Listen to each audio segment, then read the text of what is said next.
A prisoner who's also a mercenary is recruited to a top-secret mission. Entering an old Soviet laboratory, he discovers the truth about the Soviet Union's out-of-this-world experiment. In Playa Negra prison in sub-Saharan Africa, a man named Jim Powell is taken out of prison for a mission. Jim is a mercenary. He is tasked to accompany Dr. Lila Healy to a former Soviet lab to recover their remaining assets. But the problem is, the lab is now occupied by a militia because of the Civil War. Not wanting to start a war, the people that recruited Jim want the mission to be discreet and fast. With Jim's team, which consists of Steinman, Mason, Corey, Williams, and Harris, alongside a guy named Spencer that Dr. Healy brought, the team makes their way to the lab. The scene changes to Williams and Harris disguising themselves to infiltrate the camp.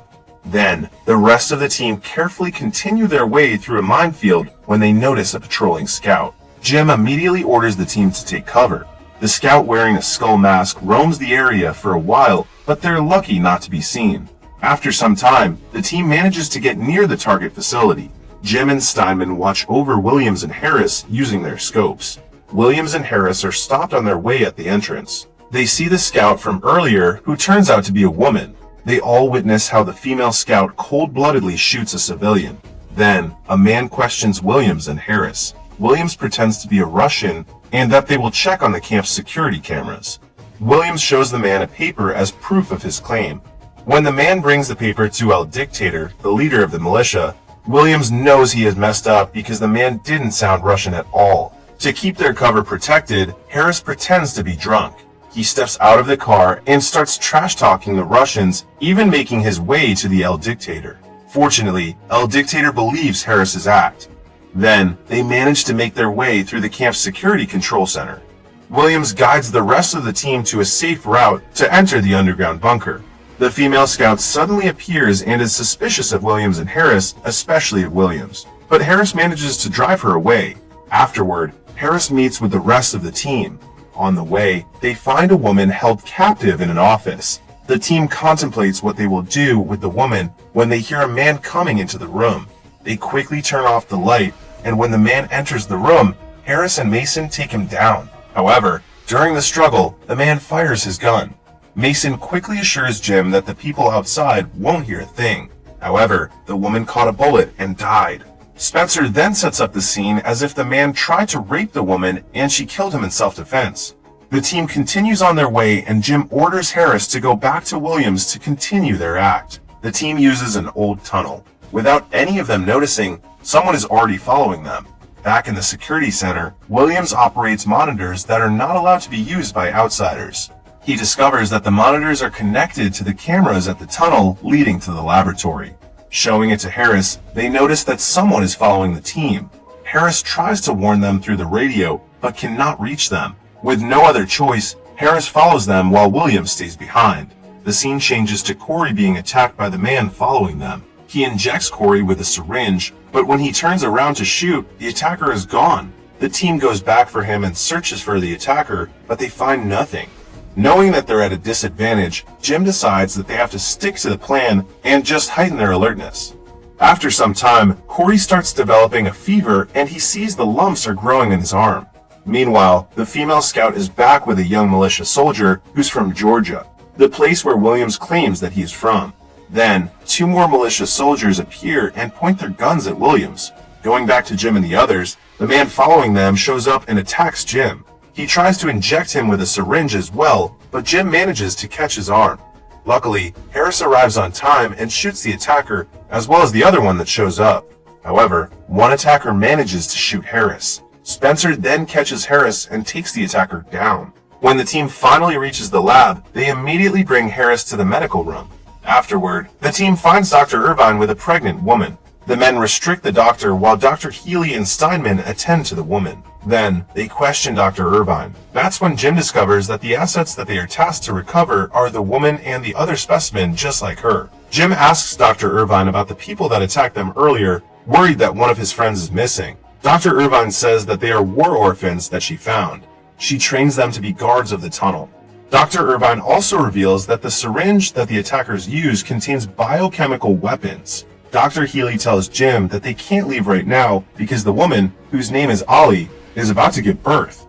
Jim talks to Dr. Healy in private while the rest of the team keep an eye on Dr. Irvine. Jim realizes that Dr. Healy works together with Dr. Irvine in this lab, and he is pissed that he knows very little about the truth of their mission. He then tells Dr. Healy that they can't stay here for long because it's too risky. Dr. Healy insists that he needs to follow her orders, but Jim asserts that they will leave in 30 minutes, so she better fix everything by that time. Pissed, Jim goes back to Dr. Irvine and he insists that she tells him everything there is to know about their research. Dr. Irvine reveals that the old Soviet Union spends lots of money on all sciences, especially if it can be weaponized.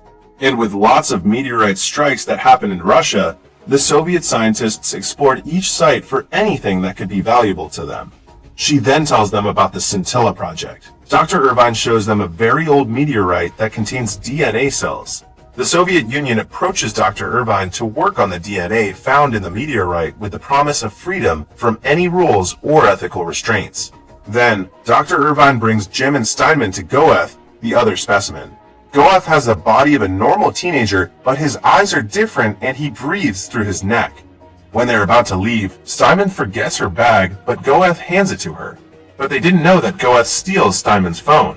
Back in the lab, Dr. Healy is watching her video logs about the growth of Goeth and Allie. The two show very little intelligence based on their records, but when Dr. Irvine leaves them and the video stops recording, it is shown that the two can mentally control objects. When Dr. Irvine and the two mercenaries are back in the lab, Spencer immediately calls for the doctor.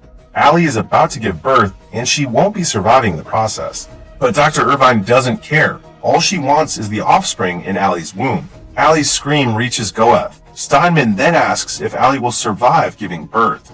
Realizing that Dr. Irvine doesn't care for Allie despite her screaming in pain, Steinman kills Allie to end her agony. Steinman then screams at Dr. Irvine. Jim immediately stops and drags her outside. Dr. Healy suggests that they can still save the offspring, but Dr. Irvine says that if Allie dies, the offspring dies as well. Dr. Irvine sits in defeat and has no plans to go with the team. It's either they kill her or they leave her in the lab. Dr. Healy reiterates to Jim that their mission consists of killing Dr. Irvine, but Jim didn't want to kill her.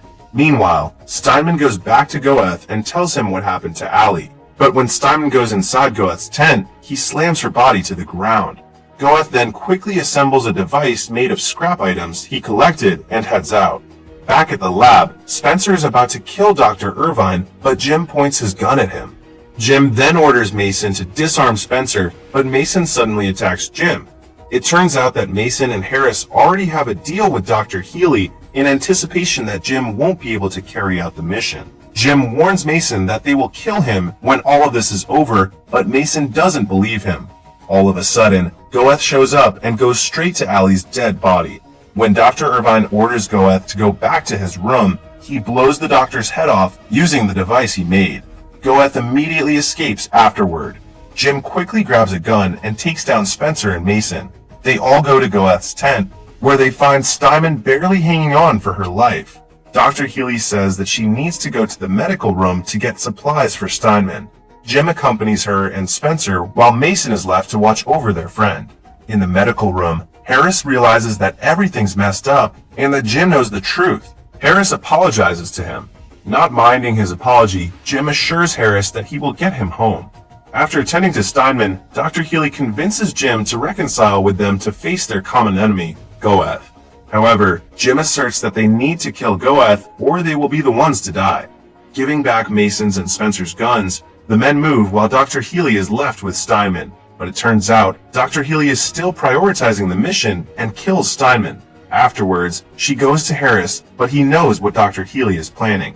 Harris prepares a hand grenade, and when Dr. Healy is about to kill him, he pulls out the trigger.